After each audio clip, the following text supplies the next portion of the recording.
Welcome to Fringe Fanatics with Chad Lee and Chris Sane.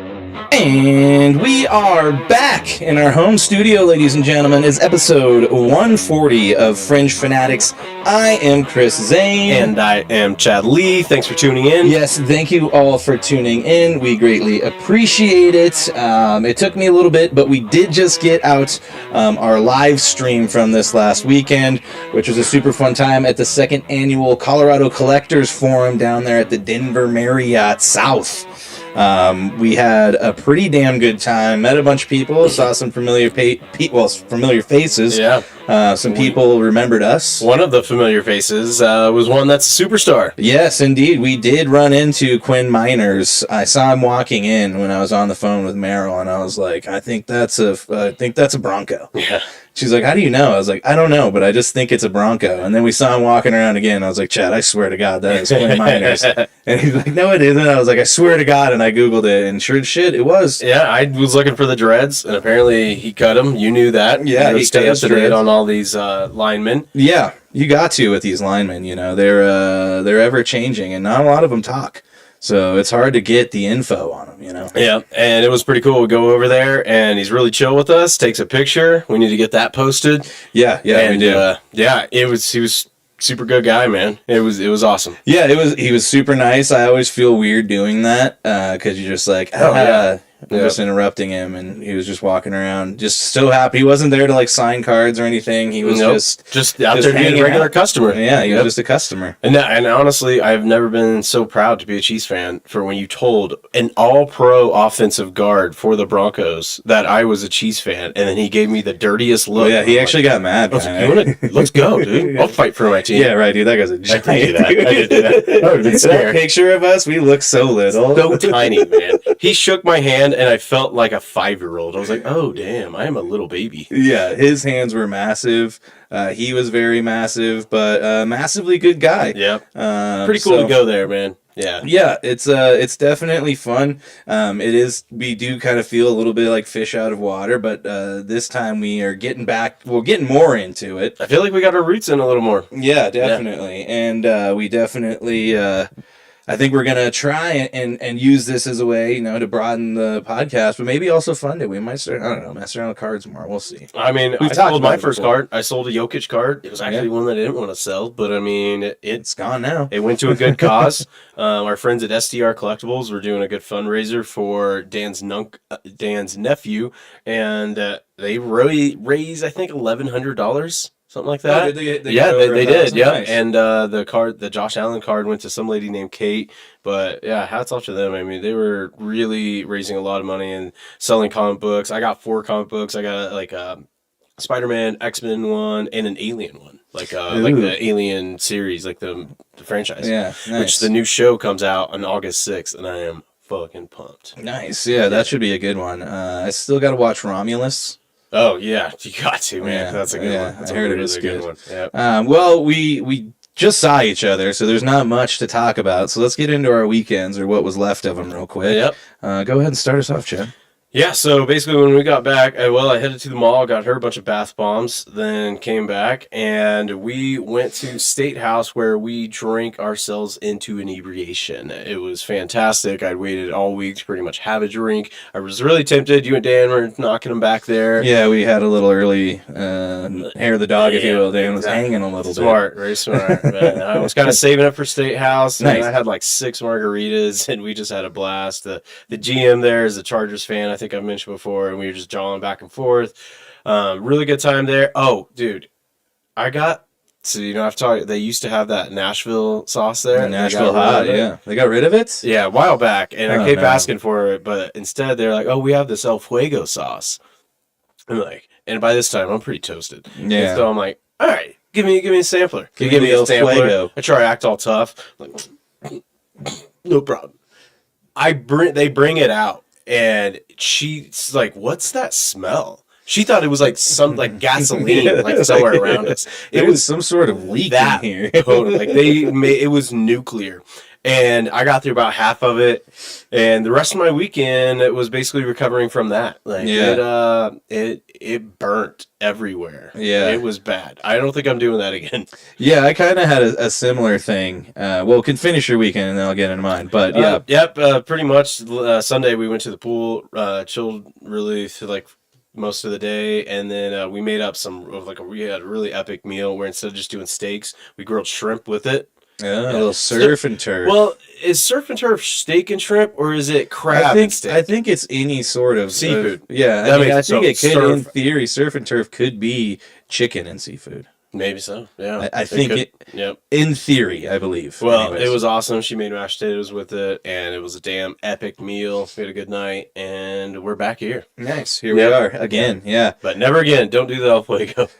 Yeah, every once in a while, I feel that way about the habanero, the mango habanero at Buffalo Wild Wings. That's a good one. It's a delicious sauce. It's so good. But then you eat like 2 or 3 wings, and it just like it doesn't ever stop burning. No, and it's like I hate when it burns back here. Like that's how you know it's bad. It's like when those glands start burning, and you're like, this isn't going away. Yeah. That's a rough one. But hey, it was fun. I was entertainment for everybody. Sometimes you got to pay to play. Yeah, everybody's laughing. Yeah, look at that idiot. What about you, man? Well, Friday, I'll get into Friday real quick. We went on a little road trip to Estes and went up to the Stanley, and we hung out and went to one of the like late night tours, which is kind of like whoa, that's cool. Not like late night. They said that, but it started at 7:40. Yeah. But it was still pretty cool. We learned it was more about. It wasn't too much about The Shining, although they get into it a little bit. But we went to Buc-ee's for the first time. Oh, really? I haven't been yet. It's pretty wild, dude. Yeah, I would imagine. It looks like an airport or something when you're driving up to it. But we got my nephew kept wanting to do like hot challenges, and I just got some like ghost pepper jerky that they make, because they have like a wall of jerky that they make. At Buc-ee's? Yeah. Wow. And then you can go and like buy it by the pound. But we didn't want to get a whole pound of ghost pepper because I had a feeling it was going to be a little too hot for him. Yeah, how'd it go? He tried to play it off cool, but I could definitely see he was suffering. And then when we were eating dinner, he had to get up and go to the bathroom because I think the ghost pepper went right through him. Yep. But at dinner, though, we went to the Post. Have you ever been there? They do fried chicken and stuff. In Estes? Well, they have one up here, too. There's like a Post. No, I've never heard of it. They do gluten-free fried chicken. That's all they do, but it's really good because they do like I think it's like rice flour, but it makes it like super crispy. Sweet. But I got the Nashville hot there, but I got it also tossed in the Nashville hot like rub. And it was pretty spicy. Yeah. Like, I was sweating pretty good through the meal. I was like, this might have been a little too much Nashville for me, if you will. You know, they say, like, a lot of times people do that because you get, like, I guess they did these, like, maybe brain scans on people or something like that. But, like, it's like riding a roller coaster. You know, it's like that adrenaline rush. Yeah. You're like, it's like, why do I do this to myself? Yeah, you know? Because I'm an idiot. It's the same way people ride, like, 100-foot waves and stuff. Yeah. So, Saturday morning, I was definitely, I had some bubble guts in the morning. So, yeah, I was a little behind in the morning. But, we made it down there, hung out for that. Then we went to a family barbecue for Meryl's side, like her uncles. We went over to their house and hung out with them and got to meet her cousin's baby that they just had a few months ago. Cool. So that was pretty cool. Nice. Hung out, did that. Then we went home and played games with the kiddo. We were playing like Unstable Unicorns, which is like a card game, which is actually pretty fun. All right. It's almost like it's almost like a dumbed down version of like Magic almost, but not Magic the Gathering. Yeah, but like you're kind of like attacking and stuff, and like you can do, I don't know. Sweet. It's pretty fun. We played that. We played a whole bunch of other card games like Cards Against Humanity, all that stuff. Nice. And then Sunday we just chilled all day. He wanted to like play video games and stuff, so we played a bunch of Fortnite. Cool. And then we played more games. And him and Meryl are very competitive, and they get very into board games. And I didn't really care too much about winning or losing. So it was just those two getting really into it. But it was fun. He went home on Monday, and while it was great having him, it is very nice to have our space back. Oh, yeah. Big time. Yeah, Chad knows our house is small. And your space is sacred, right? Yeah. It's hard to go home and relax when it's like, oh, shit, I'm sure even sometimes Hannah wants me to leave. Probably, like, hey, yeah. give me some Probably space. the same way. Yeah, Yeah, exactly. Sometimes you need some alone time. Yeah. That's probably why she's glad you go to work. But yeah, it was pretty cool. Now we're here.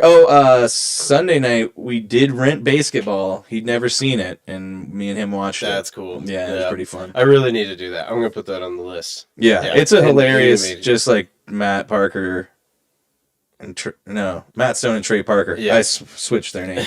I heard Dan Soder actually talking about them today. They're supposedly making a new movie about a slave reenactment. Oh my gosh. Yeah. Dude, they really must be turning out some work. It's really cool to see them still. I was about to say the Paramount. $1.5 billion? $1.5 billion for 5 seasons. Well, they better open up Casa Bonita, dude, because that shit being expensive and having to be on a wait list it's like ridiculous. If you're making that much money, let's get a better chef in there. Yeah, I felt like they were doing that to recoup all their money because they were so freaked out when they bought it, and then they realized what a shithole it was and how much money it was going to take. Well, structurally, it's so insane. Like, it's not like a regular restaurant. Like, there's goddamn caves and, cliff diving. I guess I want to watch that Casa Bonita documentary. I think it's on Paramount, but it was about them buying it and restoring it. And I think almost all of the money went to the kitchen because it was so shitty. Well, it makes sense, It's like when you fix up a home and stuff. Yeah. Like if the bathroom and the kitchen are ruined, like you might as well sell that. Just get rid of it. Yeah. But and then the new season, where they're going to talk about like Diddy and all this crazy shit, comes out. I think just in a few weeks or a couple weeks or something. Yeah. It got delayed a little bit, but now it's coming out soon. I think they were delaying it because of that deal. But I don't know. Oh, maybe so. Who knows? Yeah. Either way, though, they're extremely rich now, so good for them. Yeah, and it's cool to see like such a great and iconic comic duo, from Denver and all these different Colorado references. They throw Peyton Manning in there for Sarcastiball. Yeah, nobody's safe. Yeah, that was funny. But let's get into headlines. Get your headlines. Let's get some sports taking. Yeah, it is time for some sports. We're going to get into it, and as always, we are going to start with the NFL. Are you ready for some football? You better be. It is here. It's football, bro.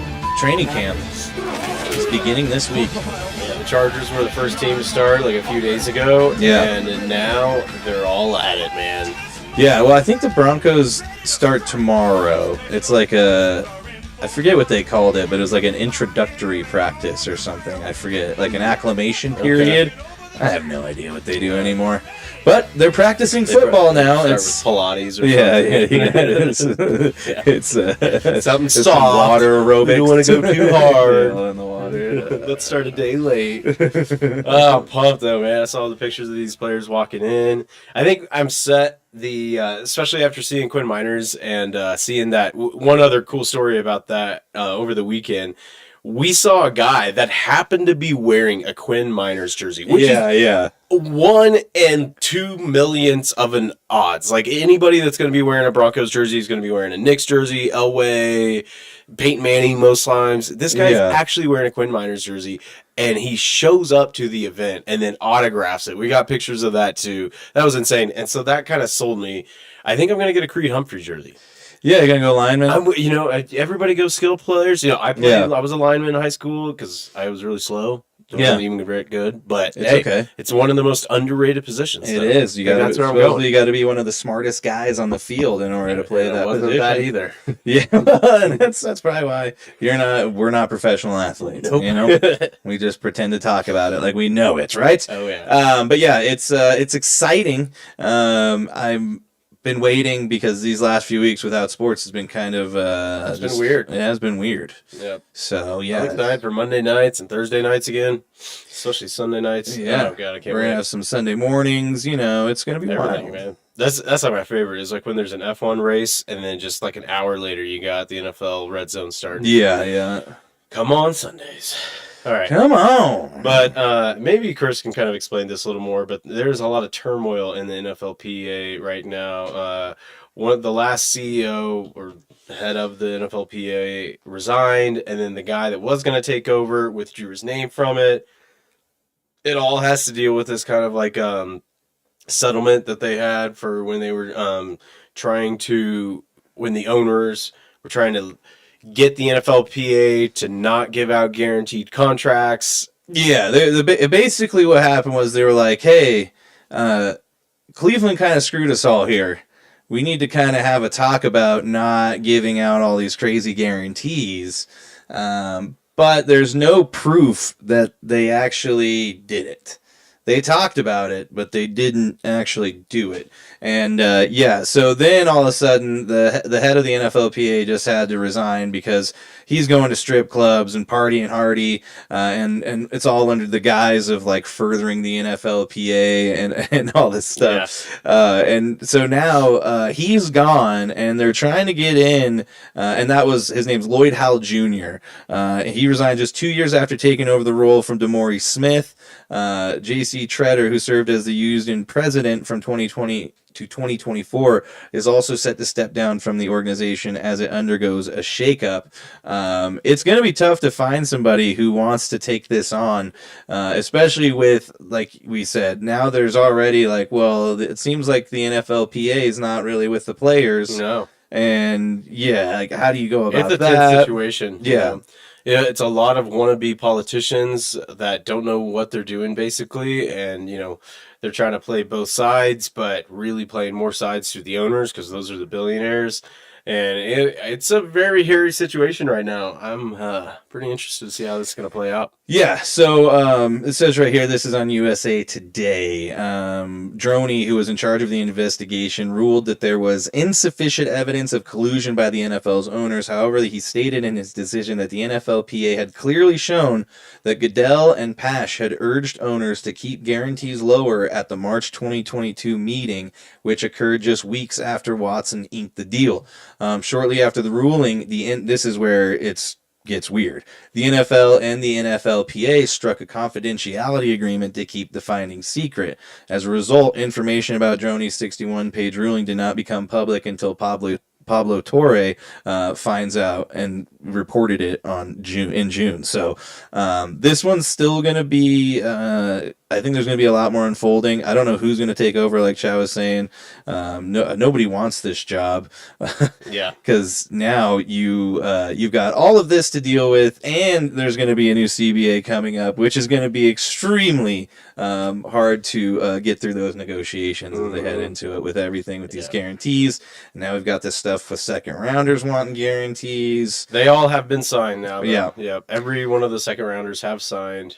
So it's going to be tense whenever this comes back around. Yeah. And then just all the stuff with the NCAA and everything. I don't know how they're going to work all this out. Because now we've kind of got a log jam with guys making more in college than they are going into the NFL.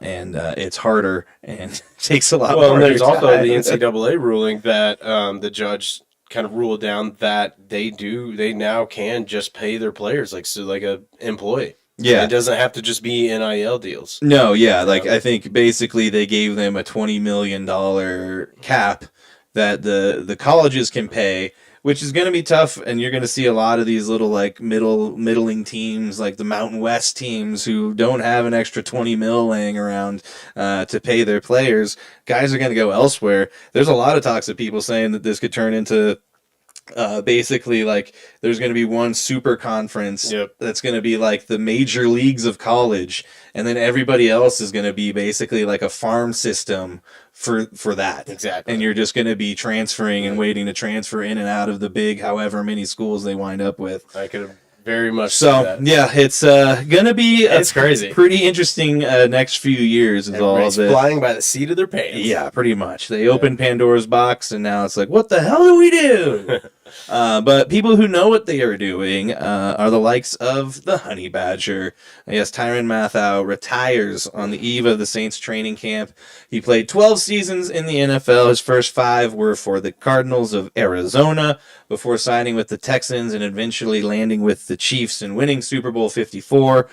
He wound up finishing his last 3 years playing for the Saints.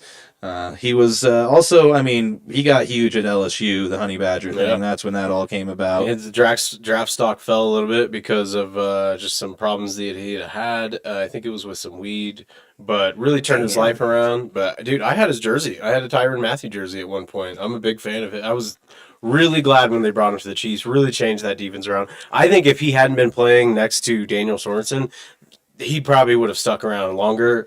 But Sorensen was just killing everybody.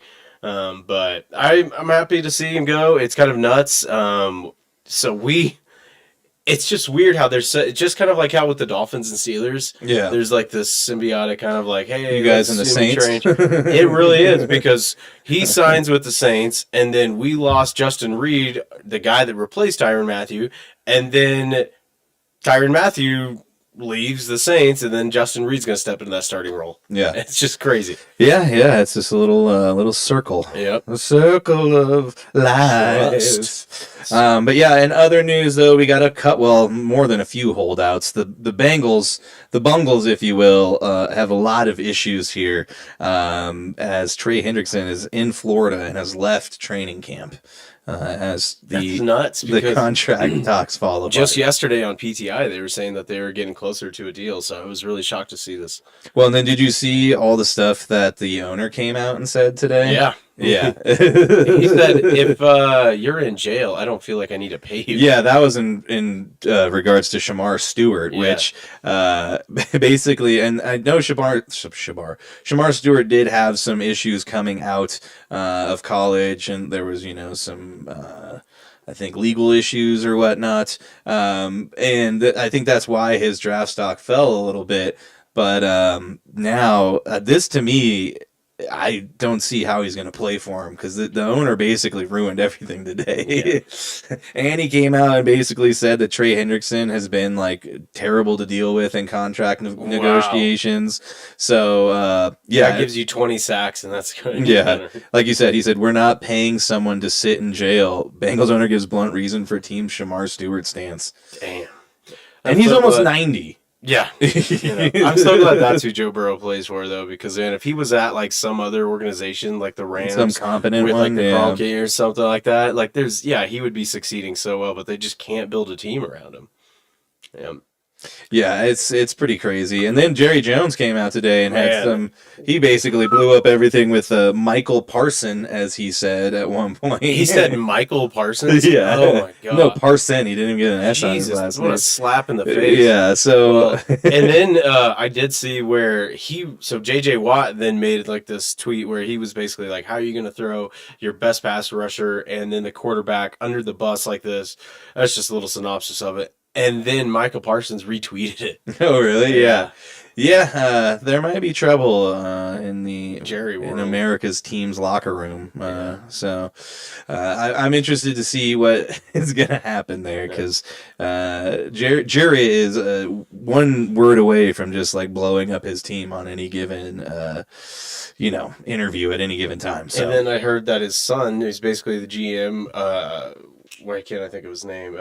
Jones, not Jerry, but Stephen Jones. Stephen Jones, yeah. He said he never even talks to agents. He said he doesn't talk to agents. Like, how can you be a GM if you don't talk to agents? That doesn't make sense. No, it doesn't. I don't know what's up with that. But, yeah, another guy that's holding out, Terry McLaurin, wants a new contract, and he did not report to camp today. He's been, I think, a total standout player, because he's played with the likes of Case Keenum, Kirk Cousins, I think, back when Kirk Cousins was still there, maybe. Yeah. I mean, you look at all of the bad quarterbacks that have gone through there, and then now they finally got Jaden Daniels, and, they don't really want to pay Terry McLaurin. They lost to Wami Brown, so I don't think they have, I know they did get another good wide receiver. I can't remember who it was in hold on. Yeah. But, I mean, just pay him. Terry McLaurin's been awesome for you. Oh, Debo. Yep, Debo. That's right. Who I heard is looking like a giant. Yeah. I heard he weighed in like 225 or something like that. Jesus. Yeah, I've seen him running routes, and he just looks like a high school player. But so that's about it for the NFL. I did want to mention the Chiefs did extend Trey Smith. He's now the highest paid guard in the NFL. And then they also got George Karlaftis extended. So they're also then trying to get McDuffie extended before the... There we go. Michael's joining us now. Can you hear us, sir?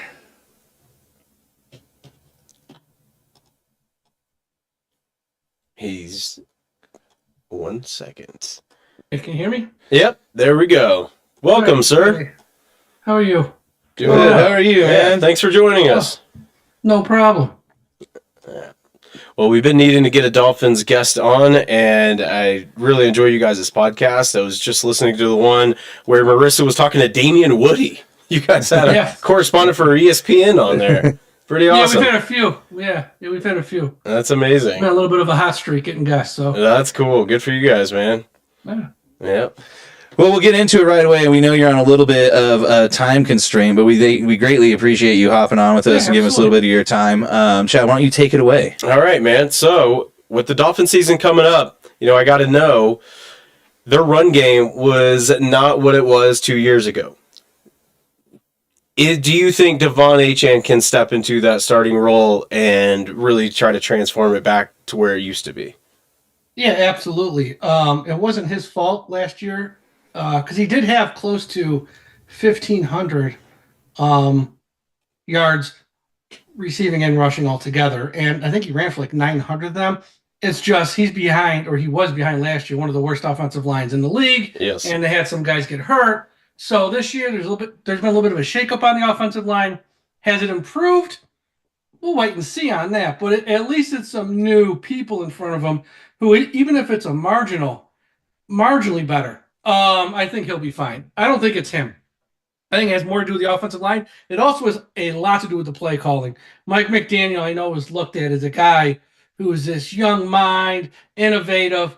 Man, if you watch him week in, week out, he does some stuff that makes you scratch your head. If they're running for 5-6 yards at each run, he'll stop running the ball and start to pass every play. It's like, why? Make them prove they can stop the run. So part of it's that. Part of it is the offensive line. I think it has less to do with the running backs. I could see that. Well, and you also got Jalen Wright and then picked up Alexander Madison as well, who I could see definitely being a definite bonus to have. Gordon. Ollie Gordon, was he sixth round? Yeah, 6th round pick, yeah. So, they definitely went all out in the running back room. Staying on the offensive side of things, in terms of key offseason pickups, could Zach Wilson kind of be maybe the dark horse offseason pickup with the fact that, Tua has a hard time staying healthy for an entire season? Do you think Zach Wilson, who they targeted, could end up being, someone who saves them a few games this year? I'm going to answer your question sarcastically and say I hope not, because I hope he never sees the field. Of course. Very true. With that said, he's probably going to see the field. Yeah. Just because odds are in his favor looking at recent history. And honestly, I don't know. I mean, I know I don't have a problem with him signing Zach Wilson. I would have probably rolled the dice as well. I think there's something there. You don't get picked number 2 overall unless you have talent. Like, if he wasn't taken by the Jets, some other team was going to take him 2, 3, or, he was going to get picked at the top of that draft. I think the Jets, obviously, they were and probably still are a mess. They didn't really have a lot of help for him, not a lot of weapons. The head coach and stuff really wasn't offensive minded. It was just a bad spot for him last year. He went to the Broncos, Sean Payton, who is very smart when it comes to offense. Even though he didn't play, they said glowing things about him. He showed up every day. He worked hard. He was great each day. And, he was just good. He was just very good behind the scenes. So will that translate to now when he gets his next shot on the field? He'll be good. I have no earthly idea. But what they pay him, like $6 million, I think. It's worth rolling the dice because if this season goes bad, most likely they're going to blow it up anyways, and you're getting rid of the starter. So and it's just a 1-year deal too for Zach. And if not him, who else? Like, who else was out there worth signing? Marcus Mariota? Yeah. I mean, that's what we're talking about here. And $6 million for a backup quarterback's a steal nowadays, in all honesty. Yeah, so it's like, it's worth the risk because I think we all know if something happens to Tua, season's over. So, I mean, let's just call it what it is. Because in recent years, they've had guys who can play, but the head coach he built this offense for one man. Mm-hmm. Yeah. When that one man's not there, Tyler Huntley can't run it, Skylar Thompson can't run it, nobody else can run it. And that's the problem. He won't change that offense to fit whoever the quarterback is, and I don't think he'll do it again this year. God forbid Zach Wilson has to play. So if something happens to number one, the Dolphins are kind of screwed. Oh, I just one more quick thing for me. Do you think, is this kind of for you and everybody there in Dolphins land, if you will? You all are kind of in the boat of this is kind of Mike McDaniel's last year to kind of give it a go if things go bad. You think they could shake it up that way too? The answer is yes, but I think I am. I think almost all the fans are. I don't know if the owner is. Mm-hmm. This owner is not a very hands-on owner. He's not someone, like we see some of the owners around the league, Robert Kraft, with the Cowboys, obviously, Jones. Like, they're very hands-on. Like, they wake up, the only thing on their mind is their team. They go to bed, the last thing on their mind is their team. That's not the case with Ross. He's like, I hired you people. Let's see how this goes. And he gives them a long leash. I think Chris Greer, the general manager, who's been with the Dolphins for 20 years, he's been the general manager since 2016. This is his third head coach. Even if this season goes bad, I'm pretty sure he won't lose his job. Now, they might reassign him to a VP, senior assistant, but I don't think he's getting fired because Ross loves him. That's number one. Okay. Now, the head coach might be set up to fail, actually, by Chris Greer because they're saying to him, you have to win this year, and this is the worst roster he's had since he has since 2022 when he first arrived in Miami. So I think Mike McDaniel's in some trouble, maybe, but I'm not even sure. It's just a mess. Well, it's tough competition there up in for the AFC South as well. You got the Bills. It's almost impossible to try to beat them. And the problem too, what I want to ask, I've been very interested in this because of the game that the Dolphins had when they finally did make it to the playoffs against Kansas City in cold weather. They're notorious. You look at Tua's career in games, I think, under 50 degrees.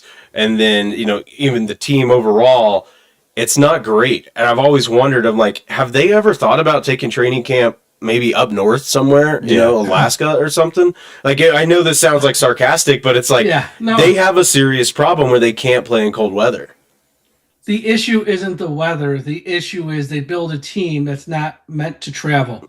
In the 1970s, it was still very hot down in South Florida. But when you got Zonka running the ball for 6, 7, 8 yards a carry, guess what? You can go up north to Pittsburgh and win an AFC title game. Since Marino, it's been a pass-happy team. Outside of the few years with Ricky, where they were run first, run second, run third, it's been a pass-happy finesse team.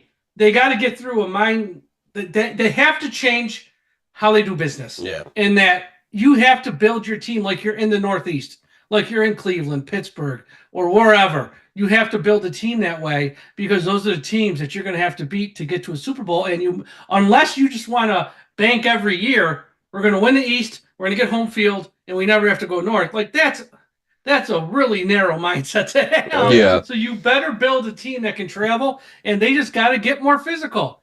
And I know this past draft, they drafted one offensive lineman and 3 linemen for the other side of the ball. Okay, it's a start. It's not going to be changed overnight, but if that's year one of now we're changing this mindset to get more physical, to get more size up front so teams can't push us around, okay, it's a start. Let's see where we are a few years from now, because it's going to take a few of these to put everyone in the right place. It's not something that can be changed overnight. So it's not so much where they practice, where they play. It's how you build your team. That makes sense. Yeah. Well, I mean, speaking of kind of the trenches, as you were saying, they're getting back some pretty good pass rushers who were injured last year in Chubb and Jalen Phillips. Do you think that they can kind of bring that culture that they're looking for back to that the defensive line, at least, heading into this season? I mean, that was a huge loss to them emotionally, and I think just for the team morale as a whole when those guys went down. Yeah. And I think they're both going to be very motivated because they're both in a contract year. Yeah. So they're both playing for money, especially Chubb's already been paid. He's probably got a ton of money in the bank, so he's probably less worried about it. Jalen Phillips, he was a first round pick, but he's never had that big payday. And now he's coming off 2 major injuries. So for him, this is kind of a big deal. So I think they're both going to be motivated, and I think that'll help. You put those two with Chop Robinson, who was sensational last year as a rookie, and then you factor in Zach on the line, who's coming off back-to-back 10-sack seasons. Zach Sealer coming off back-to-back 10-sack seasons. And he's kind of also playing for money because after this year, his contract has 0 guaranteed money, to the point where he may actually hold out in training camp. Like, not hold out. He'll show up, but he might not participate. What they call a hold in. Hold in. Sit in, whatever you want to call it. Yeah. So they got guys who are all playing for money, which is probably that's probably great because they're all very motivated to put up huge years. So I think when you look at that side of the ball, front seven, it's not perfect, but it's very good.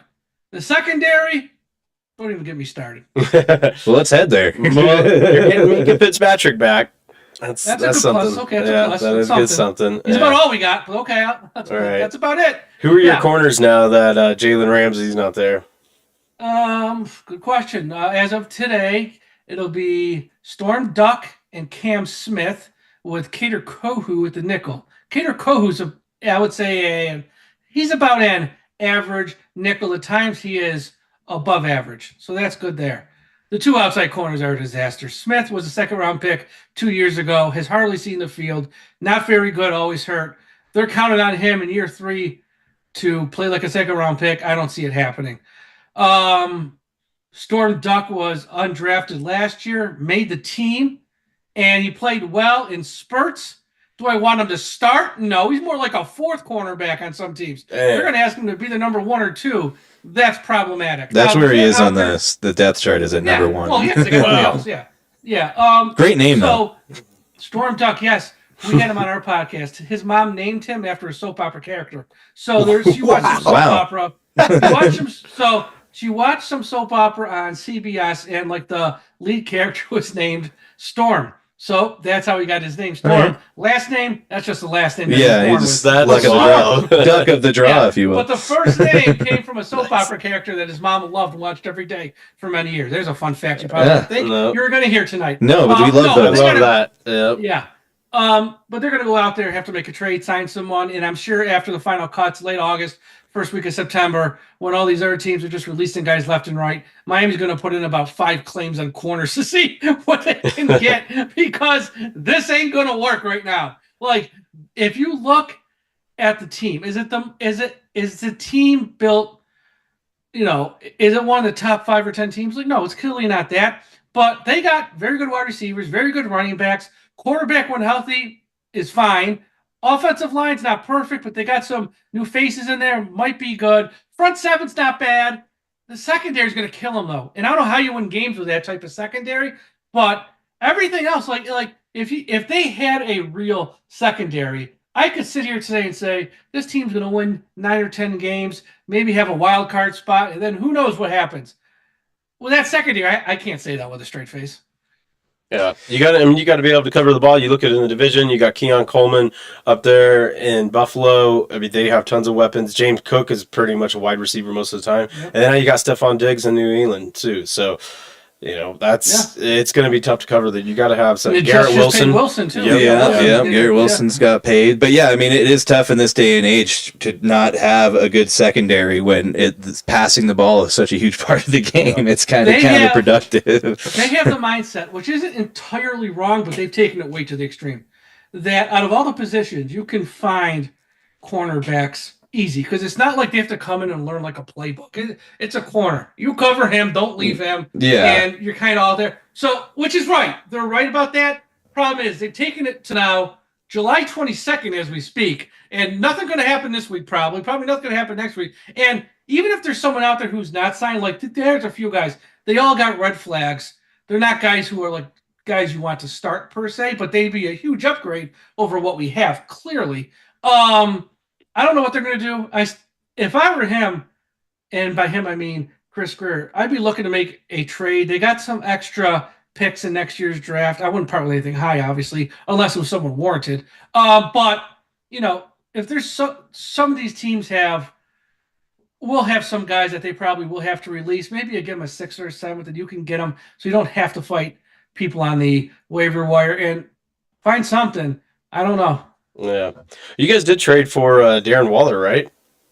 Yeah, they just put him on the pup, though. Oh, did they? Yeah, but that's not surprising because if he was off all last year, it's going to take more than a few weeks probably for him to get back in shape to where he needs to be. Yeah. He wasn't at OTAs and stuff. Again, though, that was a trade that was like, I think they gave up a 6th. They got back Waller in a 7th. And I think if he doesn't make the team, then they get back their 6th. So it's like no risk, all reward type of trade. And if he is even like half the player he was prior to the injury, great. And if not, what do they? Whatever, yeah. Well, he gave up his rap career. So that wasn't worth it. I hope he did, but I don't know because in South Florida, the rap music scene's pretty big. Maybe he wanted to go there. Oh, he could come back. He's gonna be down there with DJ Khaled. Yeah, you never know. Well, I mean, we'll let you get out of here. Just I'll let you go on this one, actually. Tyreek Hill, everybody wants to know what is going on with him. I mean, he had the offseason surgery on his wrist. There was all kinds of weird cryptic posts through the offseason at the end of the year as well.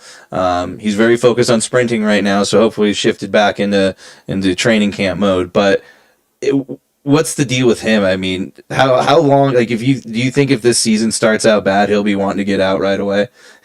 I think if they start off like 1-5 or something, I think 2 things are going to happen. One, he's going to have a meltdown, and it's a ticking time bomb. It's just waiting for the explosion to go off. And 2, they will look to move him by late October, right, to some team who is going to be in it and think he's just the last piece we need. You could get a lot for him. That's what I'm saying. That might be where you get your cornerback from right there. Trade somebody. The problem is we're going to be 1-5 at the time. Yeah, he's going to help us by then. He'll need a miracle, but here's the deal with Hill. He's a nut job. And I don't say that to be mean or as a joke. The man is in off the field trouble. As a Chiefs fan, I get you, man. I'm so glad we traded him. Every other week. Now look, on the field, I don't care what some other people say because who was it last week? Moss was saying, he's not a Hall of Famer. Crap, he's a Hall of Fame wide receiver. Yeah. He is one of the top 5 wide receivers to ever play the game. He is one of the few players who strikes fear in any opponent you play each week. Mm-hmm. Now, put all the off-the-field stuff aside. When he steps onto the field, his speed, and he can take any pass right to the end zone, he is that good. He's a Hall of Famer. He might be the best wide receiver of this era. And by this era, I know some people are going to say some other names. He's up there. Yeah. And he's by far a Hall of Fame player. He is that good. The problem is you got to put up with a lot. And at some point, it just becomes too exhausting. And he showed up today, first day of camp, spoke to the media, said all the right things. And anyone who bought one word of that has got to be a friggin' moron after all these years because it means literally nothing. This guy has a court date in the middle of the season. Yeah. I mean, it's like it's always something. And some of the stories, which I won't even repeat here, of stuff he gets in trouble for. Yeah. Blow your mind. They like you got hundreds of millions in the bank. Why are you doing this? Yeah. Hey, my favorite story from today, though, is when he was talking about how his son says that his favorite wide receiver is Justin Jefferson. And he tells his son, well, have Justin Jefferson take your ass to Disney then. It's just, I mean, the son, my follow-up would have been, which one? He's got like 12 kids. Which can you name them all? Canon? It's a lot. There's just so many stories and so many off the field, and most of them are just dumb stuff. Some aren't dumb. Some are very serious. Yeah. And he's been very lucky. Mm-hmm. But some are just dumb stuff, too. It's like, what are you doing? You got too much money to be involved in this. But on the field, though, when his mind's in it, and if the team is winning, he is as good as they come. And we saw that years 1 and 2 in Miami when the team was winning. They put up 70 on Broncos. Hey, come on now. I had to mention. If he didn't get hurt in 2023, it was like week 12 or something. It was late. He got hurt. That was the year that Tua played. Yeah. All year, yeah. Mm-hmm. If he didn't get hurt late in the year, he would have shattered the yards record. Oh, yeah. I remember that. But he missed like half a game, then he missed the following game. And then when he came back, he was never really 100%. He did show up and play through it, which I give him a lot. I mean, some guys wouldn't, but he played through it, but he wasn't 100%. But if he was healthy those last 5 games, 2,000 yards was nothing. He was getting 140, 150 a game like it was nothing. Yeah. But, so he is good. The problem is, if the team's not good and he's mad, then it's a ticking time bomb. Yeah, is the juice worth the squeeze? Like a Terrell Owens situation. Yeah, Antonio Brown all over. Yep, Antonio Brown. It's the same thing. Great on the field, terrible off the field. Yes. Well, Michael, man, we appreciate you hopping on with us. Let everybody know where they can find you, and we'll let you get out of here and enjoy the rest of your evening, man. Oh, for all of your Miami Dolphins content, head over to the website, dolphinstalk.com. That'll lead you to our podcast, to our written stuff, and everything in between. So check us out there. And, of course, on social media, we're on all the platforms at Dolphins Talk. Awesome. We really appreciate you, man. Really great content. No problem. Yes. Thanks for having me on. No worries, man. Of course, man. Let's do it again soon. You have a good rest of your night, and good luck to the Dolphins this year, man. Yes. Anytime you guys need me. Thank you. Appreciate it. Have a good one, man. Thank you. Bye. Bye. Yes, Michael Oliva joining us from the Dolphins Talk Podcast.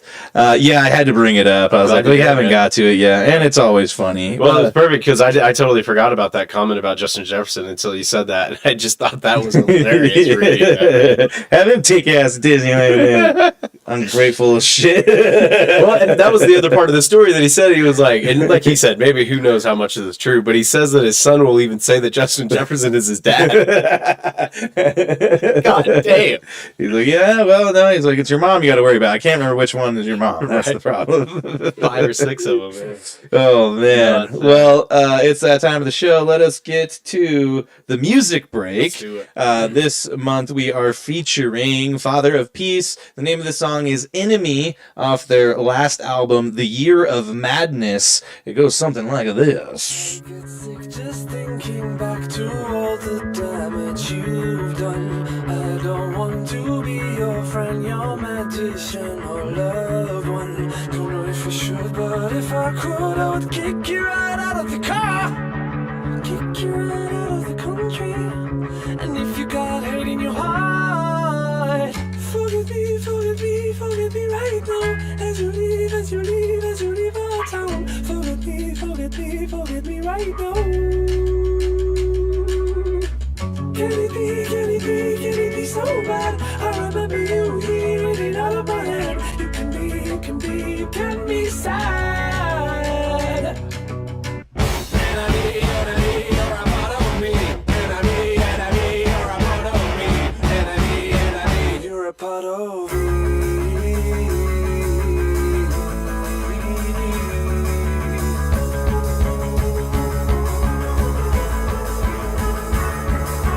To this day I'm having dreams of reuniting with you. It's the most annoying thing, I know I'm not supposed to. Don't know if I should, but if I could, I would throw you right out of my thoughts, kick you right out of the country. And if you got hate in your heart, forget me, forget me, forget me right now. As you leave, as you leave, as you leave our town. Forget me, forget me, forget me right now. Can it be so bad? I remember you hearing it out of my head. You can be sad. Enemy, you're a part of me. Enemy, you're a part of me. Enemy, you're a part of me.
All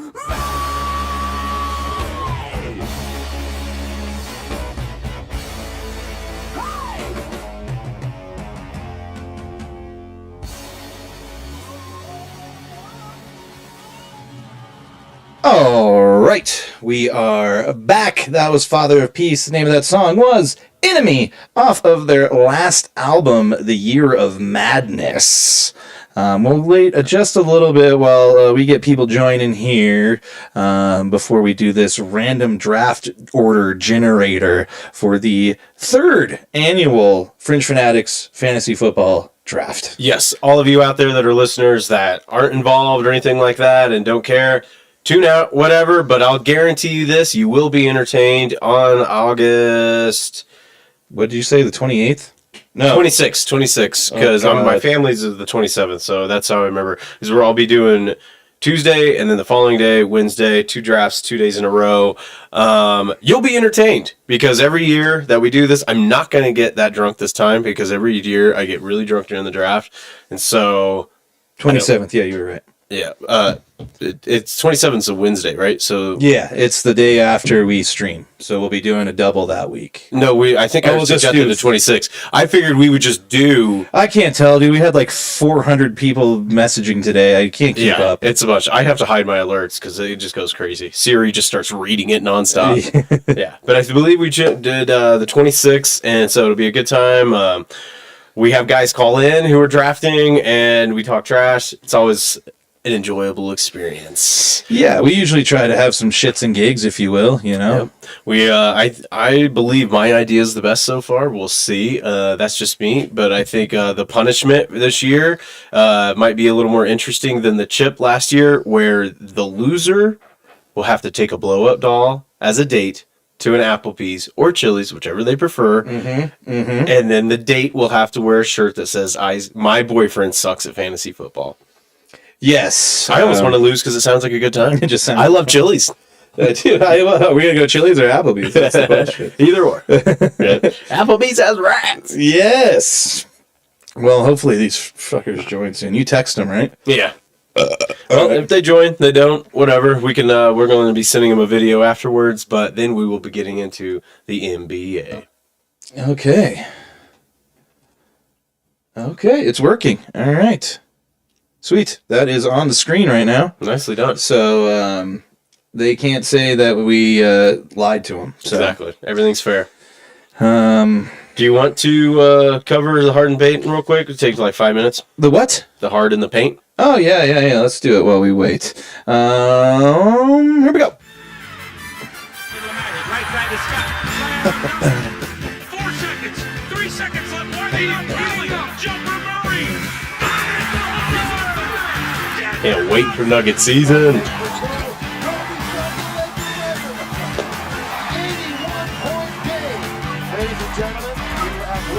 Yeah, no, it's going to be exciting this year. We got like a whole new team, man. It is a whole new team. A whole new coach. New coach, new old coach, technically. New coach, yeah.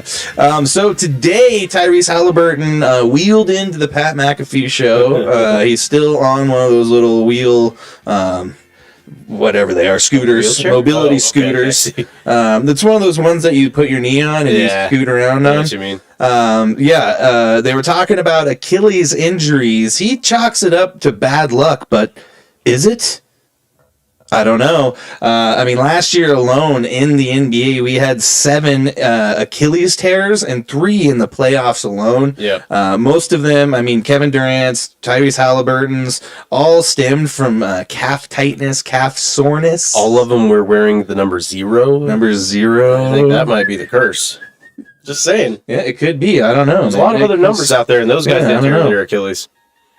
There you go. I don't know, but it has been on the rise. We've got it happening in the NFL. Rodgers. How many other guys in the NFL do we see just blow their Achilles? It doesn't really happen too much in baseball, though. We did have that one pitcher a couple weeks ago tear his Achilles, I didn't know and all he did was start jogging to go cover third, and he's like,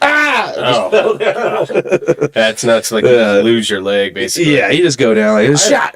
I think a lot of it has to do with them just playing the players. I mean, now we got to play in a tournament. There's so many back-to-backs. Like, if that's just it, is like, I enjoy watching the NBA playoffs in the summertime because there's no football. So milk it. You know, especially in the playoffs, like, it was kind of nuts where it was just kind of like every other day. Like, it was like no breaks. Yeah. Just give them a 2-day break. That way these guys are getting rested up. Yeah, let them get rested, man. You know?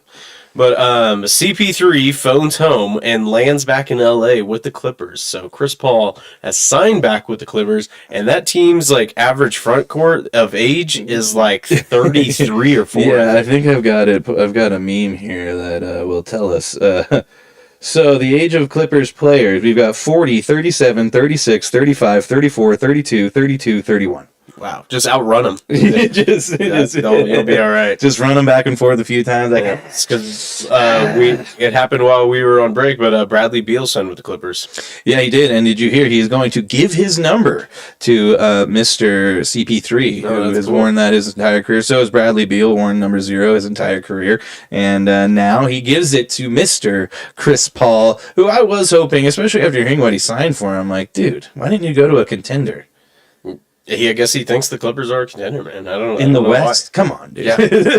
Come on, dude. They took the Nuggets to 7, surprisingly. Yeah, I mean, a battered Nuggets team. But, you know, what are you going to do? I think they got better as a whole. It's just they're old, and I don't know how well these guys are going to last. I don't know how that's going to last throughout an entire season. Yep. 82 games, that's going to be tough. But here we go.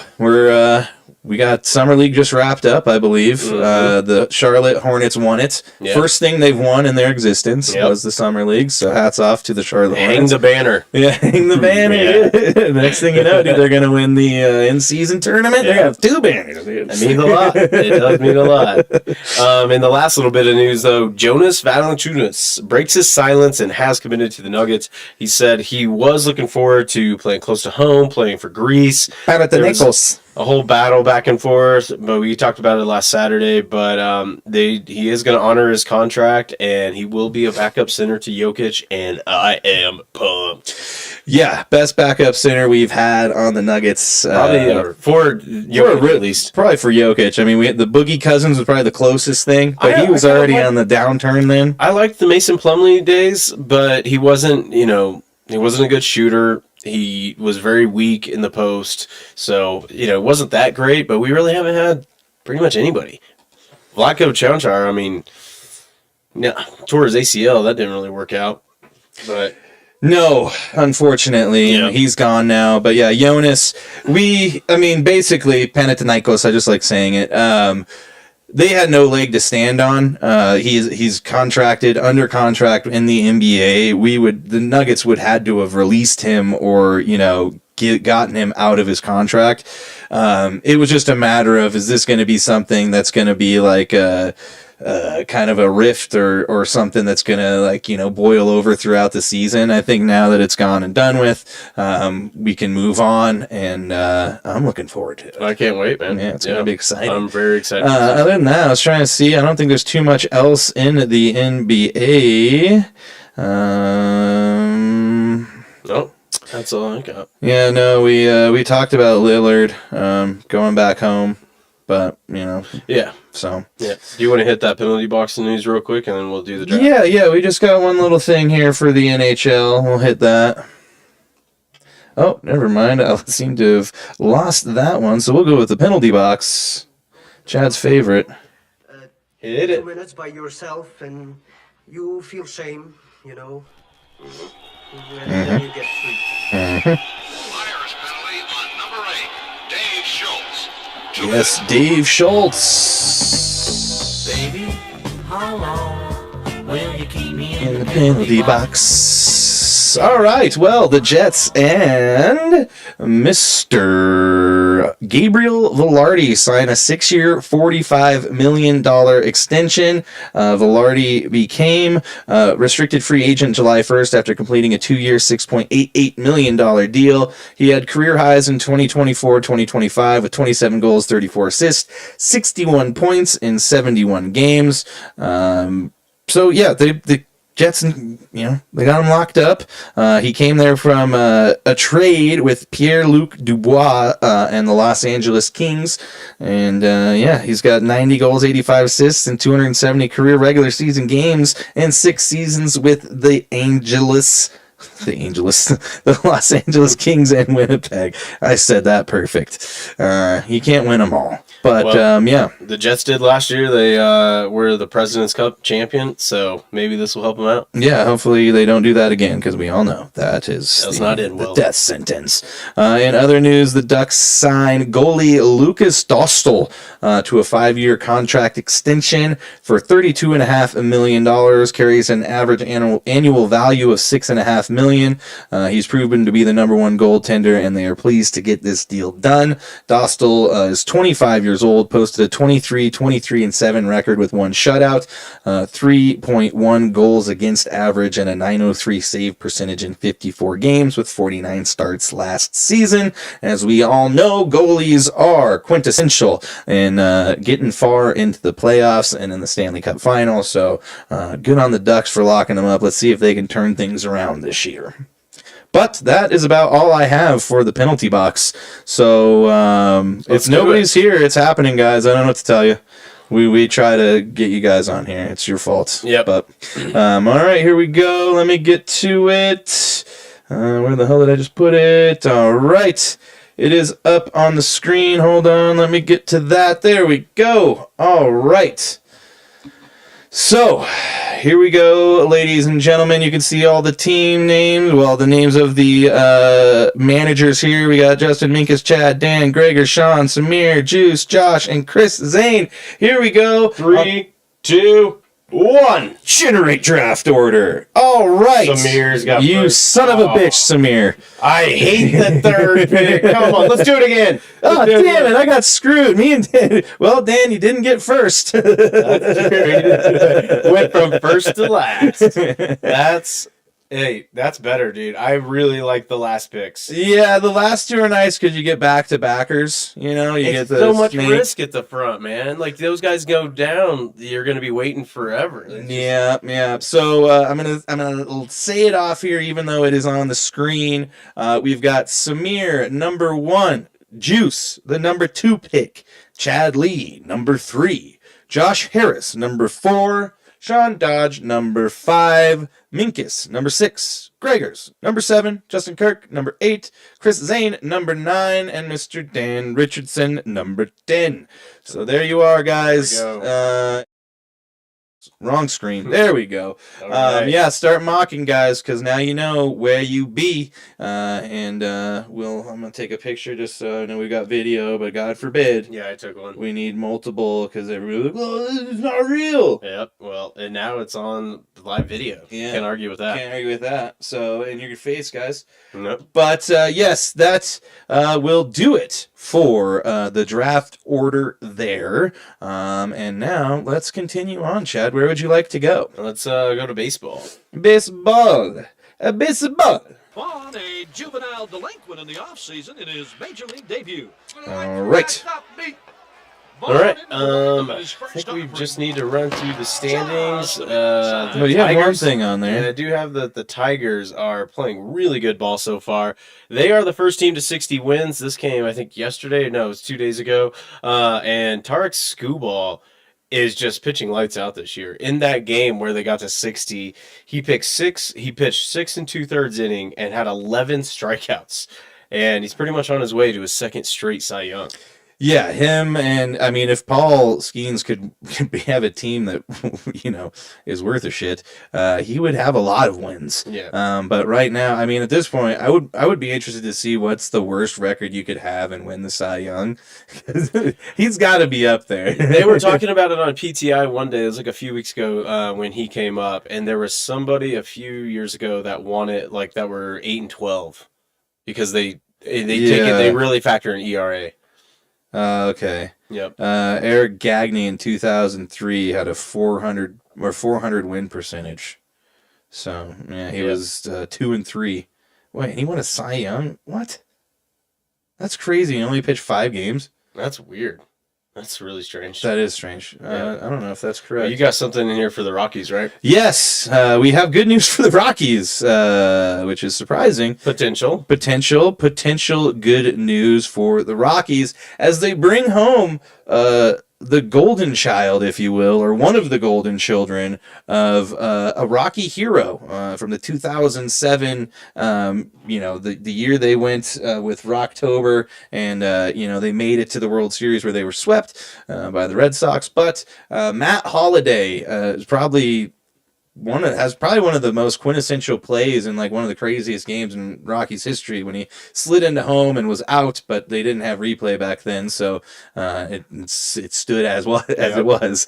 But his second son has now entered into the MLB. Shortstop Ethan Holliday was the 4th overall selection in the MLB draft, and he set a record for the the most a high schooler has ever gotten in terms of a signing bonus coming out into the draft. He gets $9 million bonus on Tuesday, the biggest bonus, like I said, received by a high school player in draft history. He is the top. He's ranked as the top high school player in the draft and 2nd overall by ESPN. His brother Jackson, who is now an infielder for the Orioles, was the 1st overall pick in the 2022 draft. This guy Matt Holliday just churns out MLB players. Apparently, funny. He's just one after the other. Right. Wait till Phillip Rivers' kids start getting into the NFL. Not long. There's going to probably be multiple Rivers playing in the NFL at the same time. There might be 3. I don't know how many girls there are, but I do know one of them's one of the boys is already like a junior in high school. Yeah, they're already talking about him. He might be coming out around the same time as Manning's oldest. Oh, Peyton. Yeah. Oh, Marshall. Yes. Yeah. Which everybody was already like, oh my god, dude. Yeah, he's like 7 or 8 or something. Yeah, he's not even that old. But let's run down the standings. I'll hit the American League. I did want to talk about one more thing first. Okay. I don't know if you heard about this, but pitcher Rich Hill is about to start for your Royals today. The game just started like 30 minutes ago. Yep. 14 years he's been playing. Yes, the Kansas City Royals plan to call up pitcher Rich Hill, who's 45 years old. He's still in the minors. He's going to start tonight against the Cubs on Tuesday, marking the left-hander's 21st season in the majors. Either this guy does not like his family or he really loves baseball. I don't know which. But to be 45 and still in the minors is insane. That's pretty cool. But if that isn't a Bull Durham situation, I don't know what is. So he will be the first pitcher 45 or older to appear in a game since Bartolo Colon in 2018, and he will tie now Edwin Jackson for the most franchises played for in MLB history at 14. That's what it is, 14. Yeah, 14. Yep. But the Royals beat the Cubs last night. Cubs are one of the best teams in baseball right now, and they beat them 12-4. I was pretty shocked by that. They blew my parlay, so I was kind of happy. Yeah, well, in a one way. Yeah, so that was all I had. Let's see what Mr. Hill can do tonight, as he is hanging on, man. He's still doing it. Hopefully he'll get it. But let's get into the standings. Take over. The East Division, Toronto Blue Jays, 59-41. They're 4 games up on the Yankees, who's kind of been in a slump. Then the Central Division, the Detroit Tigers, who we just mentioned, best team in baseball at 60-41. Just dominating that division. 10 games up on the Guardians and then 11 up on my Royals. All right, in the West Division, the Astros are leading at 58-42, just 5 games up on the Mariners. I think they're the dark horse of the playoffs, or, towards the end of the season. I think the Mariners could make a push. They got the big dumper on there. Big dumper. Yep. All right, take the National League. All right, here we go. In the East, we have the Philadelphia Phillies, 57-43, not too far off that 60-game mark there. They are ahead of the New York Mets by a half a game, who are 57-44, so nipping at their heels. Moving to the Central Division, we have the Milwaukee Brewers, who have also hit that 60 mark. They are at 60-40, and they are ahead of the Cubs by 1 game, who are 59-41. Chad just mentioned they are taking on the Royals. Is that right now? Yeah. The Brewers are on a 10-game winning streak, too. They're on a heater. I was trying to see what the score was, but I was go through that. So in the West, we've got the Los Angeles Dodgers sitting at 59-42. They are 3.5 games ahead of the Padres. They are 55-45. And then my Rockies, 24-76, with a run differential of 257. Damn. The Royals are down 0-2 right now. Damn it, Rich Hill, you son of a bitch. Let's see. Ugh, pisses me off. Yeah, down 0-2. Yep. Well, let's hit the F1 real quick because we just got to tell you what's going on this weekend. Won't take long.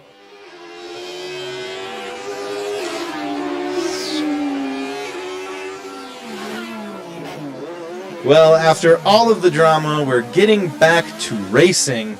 We will see the new look Red Bull principal sitting in the seat instead of Christian Horner for the first time at the Moët and Chandon Belgian Grand Prix. Chad taught me how to say that this weekend. Good job. I learned. So July 25th through the 27th, starting on Thursday, going into Sunday, and the race is Sunday at 7 a.m. Mountain Standard Time. Get up early and make yourself some coffee and watch some damn F1, okay? I can't wait. Get it F1 handled. is back. It's back Yep. again. They take a lot of breaks, so it's you get these like, ooh, they're back like 3 times a year. Second half of the year, we're basically going to be seeing which driver is going to win the championship, Norris or Piastri. Piastri's 8 points ahead of Norris right now.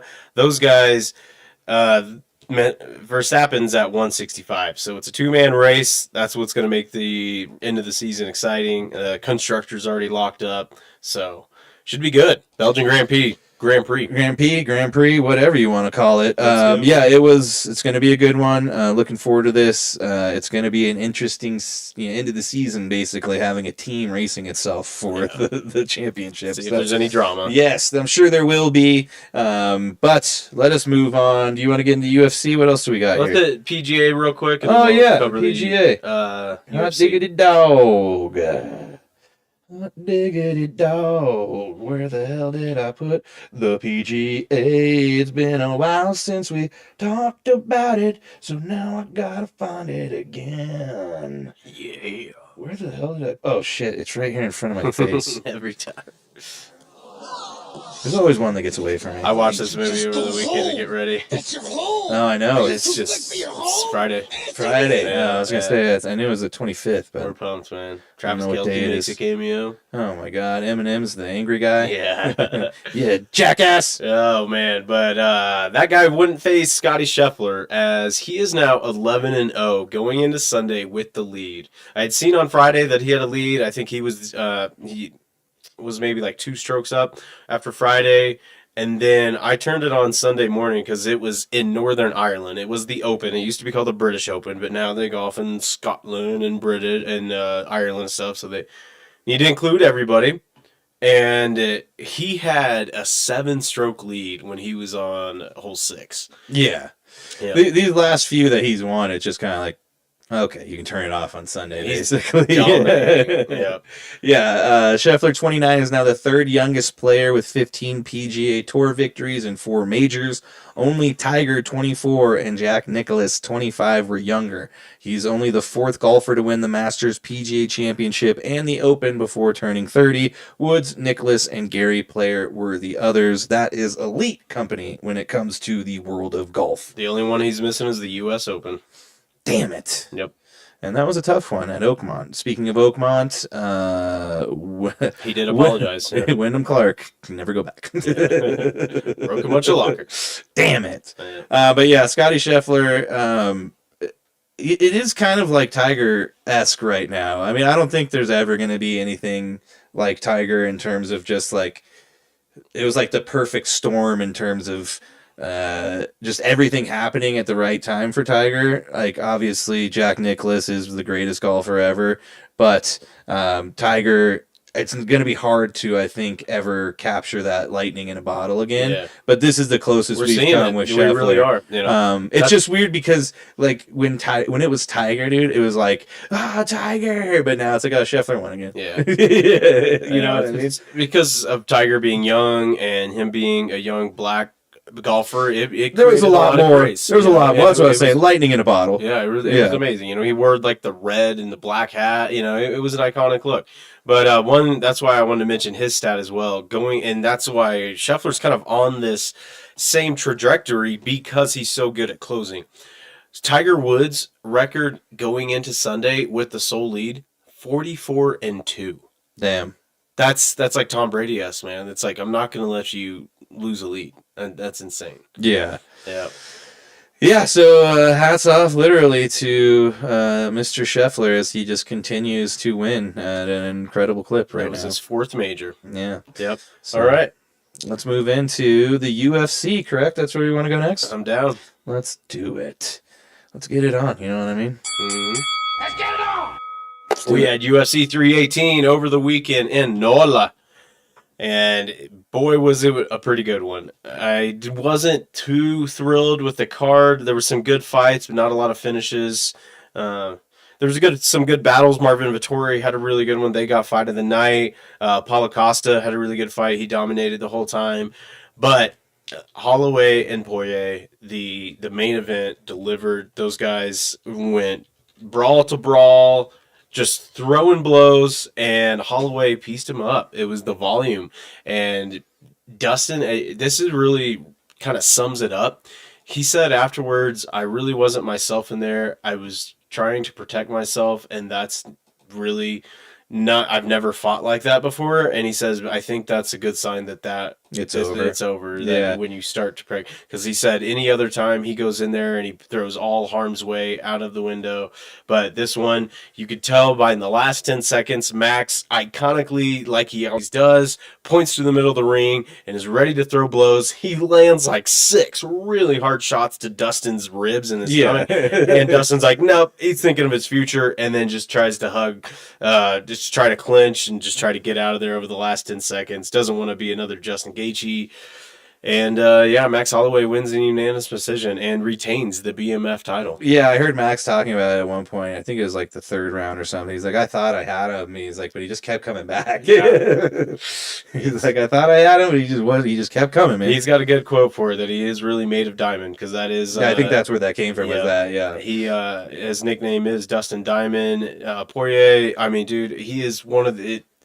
This is probably a fight more than any other where I didn't want either of these guys to win. These are probably my 2 top favorite fighters. I think after this, Max is my new favorite fighter, just because of his integrity. After all of this, he had nothing but the good to say. I've got to say this. This was something you don't see too often. Max wins the fight, and Paul Fedler, or DC's in there trying to interview him. He gives a quick, hey, I want Ilya Poirier, talk for maybe 30 seconds. And then he goes, no, this is Dustin's moment. Yeah. This is his retirement. And then gave the floor to him. And then after they started interviewing him, the crowd was still kind of silent. I think they're just like in shock that he didn't win. And then Max gets back on the mic. He's like, come on now. I need to hear you like cheer. Got the crowd up going, man. Yeah, Max is my favorite fighter. He's still got it. I think there's a chance that we will get an Ilya Poirier Max rematch. I really hope that Max can survive this one. But, dude, hats off to Dustin, dude. He's a good dude. Yeah, it's crazy seeing the fighters retire, because, like, more often than not, it's not, you literally can't do it anymore. You know what I mean? Like very rarely do they just go out on their own terms, Like usually it's just like, I can't do it anymore. Either Tony the last Ferguson, draw happens or whatever. Yeah. Tony Ferguson on like a 6-fight losing streak. Anderson Silva losing to Israel Adesanya. I mean, you just see. Look at Chris Weidman, broke his leg and then just comes back and it just keeps getting beaten. It's tough when these guys don't know when to say when. And Dustin being a dad to a girl that's maybe like 6 or 7 years old, I think it's just really being a dad. I think is just the more rewarding experience for him. This morning, I saw this great post where he said, I may not be the BMF, but I'm the BDE. And his daughter made him like a homemade... Best dad ever. A homemade belt. And it said, best dad. It's like, that's good wholesome shit right there. Yeah, man. I love it. But yeah, it was great. It was a really good fight. Yeah. Nice. Yeah. And then middleweights, the co-main Paulo Costa wins in decision, 3 rounds over Roman Kopylov. And then Kevin Holland, the man who talks to himself and his opponents, wins in decision round 3. I'm sorry. Daniel Rodriguez won. Yep. My bad. Over Kevin Holland. But yeah, decision round 3. We got to get this one this weekend as well. Robert Whittaker's fighting. Oh, yeah. Yep, yeah. The Australian. Yep. I think it's actually the whole card. Oh, it's in, I think, Abu Dhabi. I think that's where it's at. But, like, the whole card, there's, that Shara, he's got, like, one eye. Oh, yeah, he's blind. Yeah. He's fighting. Sharapdudin Magomedov. There's a Nurmagomedov fighting. It's a really good card. You good UFC fight night. Oh, and it is on ABC as well. Cool. So UFC will be going on during ABC. the day, too. So that'll be sweet. Oh, yeah, it starts, the actual main event is at 1 p.m. due to it being in Abu Dhabi. Hell yeah. Abu Dhabi. Well, it is that time when... every episode, we get to the point where the man, the myth, the legend himself, Mr. John Daly, must grip it, rip it, and hit it hard, man. I hit it hard, man. So far, man. No laying up, no holding back. Ain't afraid of nothing, it's a natural fact. Gone. Living large. I hit it hard. Well, we learned some unfortunate news today.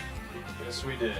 A legend among legends, a legend in the world of metal and the world of rock has left. The Prince of Darkness has gone to hell, so to speak. Yes, he's gone to a better place. The mortal realm. He's out of suffering. Yes, Ozzy Osbourne, passed away this morning. He was surrounded by his family. We kind of knew it was coming. They had the big, basically, farewell concert for, Black Sabbath. What was it, 3 weeks ago, I believe? Black Sabbath and Ozzy. Yeah, it was 3 weeks ago. Basically, like a big send-off to Black Sabbath, as Ozzy's just like, I can't do it anymore. And the fact that he sang as well as he did and gave so much passion during that show, I mean, dude, there was a few songs where I got a little teary-eyed. I told Chris how I had seen him back in 2007 at Ozfest. Cool little story for you guys. He had just had hip surgery, I guess, like 2 weeks before that. Right when he came out, I'm not going to do the English accent, I'd butcher it, but he basically said the doctor told him there's no way he should perform. It's just 2 weeks after a hip surgery, and he said, fuck that. I'm getting out there, and he performed for Kansas City. And it was in the dead of summer, like in July. It was hot as hell. And at one point, this guy, who's old and frail, takes a fire hose and sprays the front row with it, man, and just soaks them. I probably saw more titties that show than I probably ever will in my whole life. Well, hey, that's one place to do it. There were lots of girls flashing, and it was a wild time. And I will tell you more than anything, when we watched back to the beginning and I paid the $40 for that kind of like pay-per-view ticket to see it and stream, that's probably the best $40 I've ever spent. I saw bands like Metallica, Tool, Anthrax, all of these bands that I love and that Ozzy inspired. And that's why we want to do him the Daly Dose of Excellence, because he is seriously a legend. And we knew this was coming. Nobody should live with Parkinson's. It is suffering. I'm glad he's not suffering anymore. But goddamn, did he inspire so much music that we love. Yeah, I mean, they basically inspired metal, a lot of people say. I mean, some people will say, Led Zeppelin was like the first heavy metal band, but Tony Iommi tuning his guitar down, and because of the loss of his fingers, ended up just creating, kind of like we were just talking about, it was like that lightning in a bottle with Tiger Woods, the same thing. Yep. A bunch of guys from Britain in the industrial area got together and created... 60 years on? Well, no, I'm lying. 60 years. 79, I think is when 79, yeah. So a long illustrious career that has lent to so many bands coming after them, and it's sad that it's over. I mean, it was over anyways, but in terms of the performance stuff, But it's like I told Chad earlier, I was like, he had like the ultimate encore, both like He had this huge send-off, doing it the way he wanted it, and then shortly thereafter, he's like, all right, I'm good. Let's get out of here. You know what I mean? It was amazing, and he really killed it, too. He performed as Ozzy Osbourne, and then they took a little break, and then they came out as Black Sabbath. That's the first time Black Sabbath performed as with all of the original members of the band in a long, long time. Yeah, Bill Ward has been on the outs for a while, so it was cool to get him back. Yeah, he was out there shirtless. Yeah, bald. Yeah. But barefoot as well. Another couple things I want to mention. It shouldn't go without saying that Ozzy Osbourne became an iconic figure for addiction because of obviously he lived that rock star metal lifestyle, and we all saw it watching the Osbournes. I just watched a funny clip today where it said "R.I.P. to the beer thief," and he's kind of tired and drunk, comes out of his bedroom, and he tells Sharon, "Somebody stole my beer." And she's like, "Nobody stole your beer, Sharon." And Sharon, like, who do you think would have stolen it? And he looks and he kind of finally realized it was him that probably drank it. Yeah. But yeah, he was a great figure for trying to overcome addiction. And then also that concert, the Back to the Beginning, whole streaming live and everything they did, became the highest grossing charity concert in history. That'd be a Live Aid, like $190 million that they raised for charity. 100% goes to charity. Yeah, and I think like Chad just said, I think it's bigger than Live Aid and Farm Aid combined. Yeah, so amazing.